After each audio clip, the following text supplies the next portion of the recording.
I delivered a pizza and got a tip, but those dealership jerks humiliated me on video. Now they're threatening my job. Will anyone care enough to fight back? I'm Mike, just a regular guy trying to scrape by, delivering pizzas in this quiet little town of Westport. It's not glamorous, but it pays the bills, and I've got Buddy, my scruffy mutt, to keep me company. He's got this shaggy brown coat and eyes that seem to see right through you, always riding shotgun in my beat-up truck. Tonight's cold, the kind of chill that sneaks under your jacket and makes your fingers stiff. The dashboard clock glows 7:42 p.m., and I'm on my last delivery of the shift, a pepperoni pizza for some car dealership on the edge of town. I can already taste the leftover slice I'll snag when I get home. I pull into the lot, tires crunching over gravel, and the dealership looms ahead, all glass and steel, glowing under buzzing floodlights. Buddy perks up, tail thumping against the seat. "Stay here, boy," I tell him, giving his head a quick scratch. His whine follows me as I grab the pizza box, the heat seeping through the cardboard into my hands. The air smells sharp, like oil and rubber, and my breath puffs out in little clouds as I push through the heavy glass door. Inside, it's warm, but not welcoming. The place is mostly empty, just a couple of guys in polo shirts lounging near a shiny red sedan. One of them, a stocky dude with a buzz cut, looks up. I figure he's the one who ordered. "Pizza's here," I say, holding up the box. He nods, sauntering over like he's got all the time in the world. Up close, I see his name tag, Tom. He's got this smirk, like he's in on some joke I don't get. $50, I say, keeping my voice steady. Tom digs into his pocket, pulls out a wad of bills, and counts them out. 50, 55, 57. He hands me the stack, the extra $7 crinkling in my grip. "Keep the change," he says, still smirking. I blink, surprised. $7 isn't a fortune, but it's more than the usual buck or two. "Thanks, man," I reply, pocketing the cash. For a second, I feel a little lighter, like maybe tonight's not so bad after all. I nod at him and head for the door, the pizza box tucked under my arm. Back in the truck, Buddy's waiting, his nose pressed against the window, fogging it up with every breath. "Good haul tonight, huh?" I say, climbing in. He barks once, sharp and happy, and I can't help but grin. The engine sputters to life, and I'm about to pull out when my phone buzzes in my cup holder. I glance at the screen. Unknown number, local area code. Frowning, I swipe to answer. "Hello?" "Yeah, this is the dealership," a gruff voice says. I recognize it. Tom. My stomach does a little flip. "You need to come back, right now." The line goes dead before I can ask why. Buddy tilts his head, ears twitching, like he's picking up on the sudden knot in my chest. "What's that about?" I mutter, tossing the phone down. The tip's still in my pocket, the bills rough against my fingers. Did I miscount? Did they change their mind? My mind races, but there's no figuring it out from here. I turn the truck around, the headlights slicing through the dark as I roll back into the lot. The dealership looks different now, less like a business, more like a trap. My palms are sweaty on the wheel, and Buddy lets out a low growl, his hackles rising. "Easy, boy," I say, though my own voice sounds shaky. I park, take a deep breath, and step out. Leaving Buddy in the cab, his bark echoes behind me as I walk back toward the door, the cold biting at my neck. The $7 feel heavy in my pocket, like they're dragging me into something I don't understand. Inside, Tom's waiting, leaning against the counter with that same smirk. Another guy's with him now, taller, wiry, with a mean glint in his eye. The air's thick, tense, like the moment before a storm breaks. I stop a few feet away, hands shoved in my jacket. "What's going on?" I ask, trying to sound casual, but my heart's hammering. Tom straightens up, crossing his arms. "You've got something that doesn't belong to you," he says, his voice low and sharp. The other guy steps closer, and I realize I'm not walking out of this as easy as I walked in. I stand there, frozen in the dealership's harsh fluorescent light, the smell of oil and rubber choking the air. Tom's leaning against the counter, that smirk still plastered on his face, while the wiry guy, Jake, I hear Tom call him, cracks his knuckles like some wannabe tough guy. My heart's pounding so hard I can feel it in my throat, and the $7 in my pocket might as well be a lead weight. "What do you mean doesn't belong to me?" I ask, my voice tighter than I'd like. Buddy's barking from the truck, sharp and insistent, like he knows I'm in over my head. Tom steps closer, his breath hot with coffee and stale cigarettes. "The tip," he says, spitting the word like it's dirty. Give it back. I blink, my brain scrambling to catch up. You told me to keep it, I say, louder now, though my hands are shaking. Jake snorts, crossing his arms. Yeah, well, we changed our minds. You think you're slick, huh? Walking out with our cash? His eyes narrow, and I catch a flash of something mean, something that enjoys this. I dig into my pocket, fingers fumbling over the crumpled bills. Fine, I mutter, slapping the $7 on the counter. The sound echoes in the quiet showroom, sharp and final. My face burns, not just from anger, but from the sting of being played. Buddy's barks are louder now, frantic, and I glance out the window to see his paws scrabbling at the glass. Happy now? I snap, turning back to Tom. But he's not done. He pulls out his phone, holding it up like a trophy, and I realize he's recording. Has been this whole time. Say it, Tom says, grinning wide. Say you're sorry for taking what's not yours. Jake steps in, too close, his voice dropping low. Or, I'll call your boss and tell him you're a thief. Get you fired by morning. My stomach twists into a knot, and I clench my fists to keep from swinging. I'm not a fighter, never have been, but right now, I want to wipe that smug look off Tom's face. Instead, I grit my teeth and force out the words. I'm sorry. They taste like ash, bitter and wrong. Tom laughs, a nasty barking sound that makes my skin crawl. That's a good boy, he says, tapping away at his phone. Jake claps him on the shoulder, both of them chuckling like this is the funniest thing they've ever seen. I turn to go, my boots heavy on the tile, when Tom calls after me. Hey, pizza guy, don't let the door hit you on the way out. They're still laughing as I shove through the glass door, the cold air hitting me like a slap. Back in the truck, Buddy's all over me, whining and nudging my arm with his wet nose. I sink into the seat, hands gripping the wheels so tight my knuckles go white. It's okay, boy, I say, though it's more for me than him. He presses his warm bulk against my side, and I take a shaky breath, trying to shake off the humiliation still burning in my chest. The dealership glows behind me, a smug little kingdom, and I can still hear their laughter ringing in my ears. I start the engine, the rumble drowning out Buddy's soft whimpers, and peel out of the lot. Driving home, the road's a blur of shadows and streetlights, my mind's spinning. Why'd they do it? Just to mess with me? To feel big? The $7 are gone, but it's not about the money. It's the way they looked at me, like I'm nothing. Buddy rests his head on my lap, his steady breathing the only thing keeping me from losing it. I don't know it yet, but that video Tom took is already out there, spreading like wildfire. And when I find out, it's going to turn this whole miserable night upside down. For now, though, it's just me and Buddy rolling through the dark with no clue what's coming next.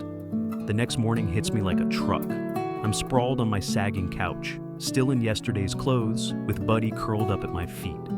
His soft snores are the only sound in my cramped apartment, the kind of quiet that feels heavy after a night like last night. My phone's been buzzing nonstop since dawn, vibrating across the coffee table littered with empty soda cans and a half-eaten slice of cold pizza. I ignored it at first, figuring it's just my boss with another shift, but it doesn't stop. Finally, I grab it, squinting at the screen through bleary eyes. Texts, dozens of them, from buddies, co-workers, even my cousin who never calls. Dude, you're viral, one says. Check this out, says another, with a link. My gut twists, and Buddy lifts his head, ears perked like he senses the shift. I tap the link, and there it is. Tom's video, grainy but clear enough, posted on some social media site. Me stammering out that forced apology, Tom's smug laugh, Jake's looming shadow. The title's brutal. Pizza thief gets owned.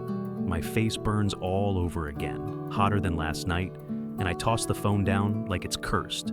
Buddy whines, nudging my knee with his nose, but I can barely look at him. They wanted to shame me, and it worked. I feel small, like I'm still standing in that dealership, shrinking under their stares.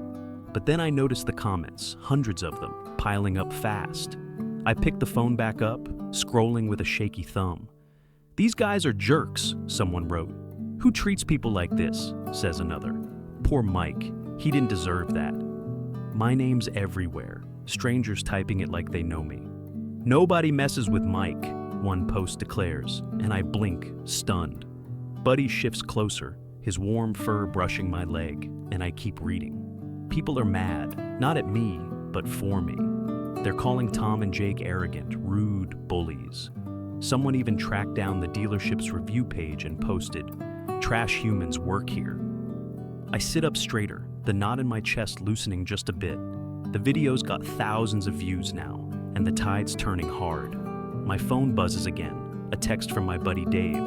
"Bro, you're a hero out there. Check the dealership site." I pull it up, and it's a war zone. 1-star reviews flood in. Disgusting behavior, never buying here, fire those clowns. There's even a hashtag #Stand with Mike, spreading like crazy. I laugh, a short, shaky sound, and Buddy's tail thumps the couch. "Can you believe this, boy?" I say, scratching his ears. He looks up at me with those big, trusting eyes, like he's saying, "Told you you're not alone." The anger's still there, simmering under my skin, but it's mixing with something else, something warm, like a fire starting to catch. I'm not just the pizza guy they humiliated anymore. People see me, really see me, and they're fighting back. My phone lights up again, a call this time, from a number I don't know. I hesitate, thumb hovering, but Buddy nudges my hand like he's daring me to answer. "Hello?" I say, voice rough from lack of sleep. It's some lady, her words tumbling out fast. "Mike, I saw the video. We're starting a fundraiser for you. People want to help." I'm speechless, mouth dry, and she keeps going. "You're not alone in this, okay? We've got your back." I mumble a thanks, barely getting it out before she hangs up. Buddy climbs halfway into my lap, his weight grounding me as I stare at the phone. The dealership's getting slammed, and I'm not just a punchline anymore. I'm a guy worth rooting for. The air still feels tense, like this isn't over. But for the first time since last night, I think maybe I can breathe through it. The days blur together after that wild morning, each one heavier than the last. I'm back at work, weaving through Westport's quiet streets in my rattling truck, delivering pizzas like nothing's changed. But everything's different. Buddy's still my co-pilot, sprawled across the passenger seat, his snores a steady rhythm against the hum of the engine. My phone's quieter now, but it's a loaded silence, like the calm before a storm I can't see coming. The dealership mess clings to me, a shadow I can't shake. Every time I hand over a pizza, I half expect the customer to smirk or pull out a phone, ready to record me like Tom did. It's exhausting, always waiting for the next hit. Buddy senses it, I think. He sticks closer than usual, pressing his shaggy bulk against my leg when we're home, his wet nose nudging my hand like he's checking in. I'm on edge, jumping at every buzz of my phone, every loud noise outside my apartment. The viral stuff's died down a bit, but the tension's still thick, coiled tight in my chest. I keep replaying that night, Tom's laugh, Jake's threats, the way I caved. It gnaws at me, and I wonder if I'll ever feel normal again. Then, late one afternoon, I'm idling at a stoplight, Buddy panting softly beside me, when my phone rings. It's an unknown number, local again. My stomach flips, but I answer anyway. "Hello?" I say, cautious, like I'm stepping onto thin ice. "Mike, this is Alex from the dealership." The voice is low, unsteady, not like Tom or Jake's cocky snarls. I grip the wheel tighter, heat creeping up my neck. "What do you want?" I ask, sharper than I mean to. Buddy lifts his head, ears twitching. "Look, I'm sorry," Alex says, rushing the words out. "What happened to you? It was awful. I own the place, and I should have stopped it." I don't say anything, just let the silence stretch, my pulse thudding in my ears. He keeps going. "Jake's gone, fired him the second I saw the video. And Tom? He's not even an employee, just some idiot friend of a worker. I didn't know until it blew up." I stare out the windshield, the light turning green, but I don't move. "Yeah, well, it did blow up," I mutter, "and I'm the one who got burned." Buddy shifts, resting his chin on my thigh, his warmth seeping through my jeans. Alex sighs on the other end. "I know, I can't fix that, but I want to try making it right. I've got cash for you. A couple $100, whatever you'll take. Please, Mike." The offer hangs there, heavy and awkward. Part of me wants to tell him to shove it. Money won't erase the way they made me feel, the way I still hear their laughter in my head. But another part, the practical part, thinks about rent, about Buddy's kibble, about getting through the month. "Why should I trust you?" I ask, voice low. "Your place trashed me." "I'm not them," Alex says, almost pleading. I've been sick over this. The reviews, the calls, it's killing us, and it should. But I don't want you caught in the wreckage. You didn't deserve any of it.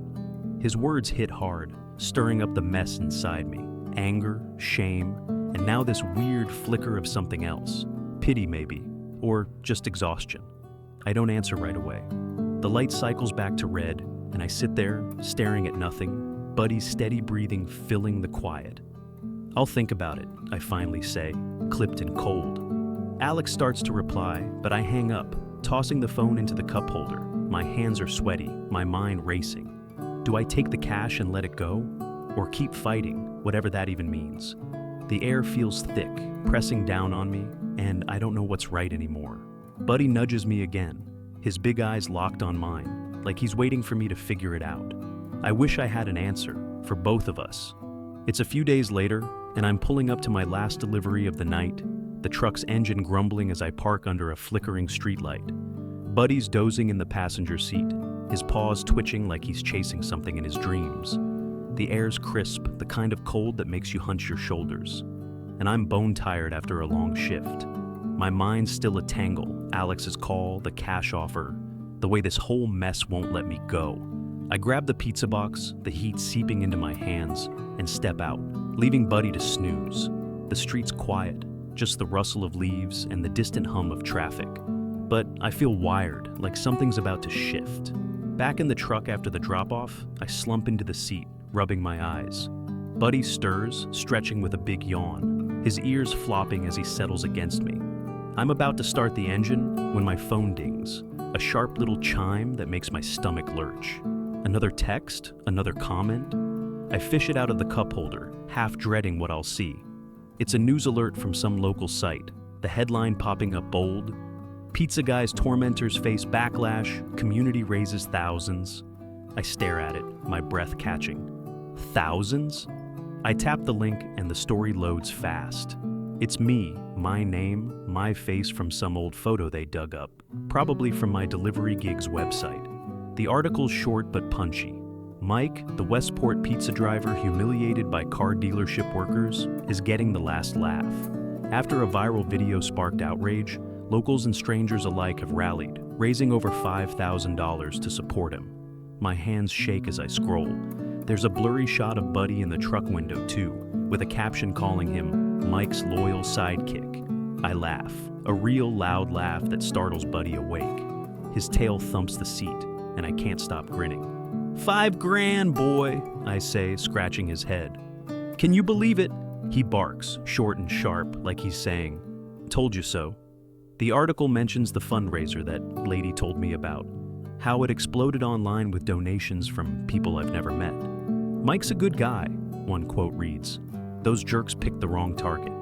Another says, this is for every worker who's been kicked around. My chest tightens, but it's not the usual knot of anger or shame. It's warmer, fuller, like I'm not carrying this alone anymore.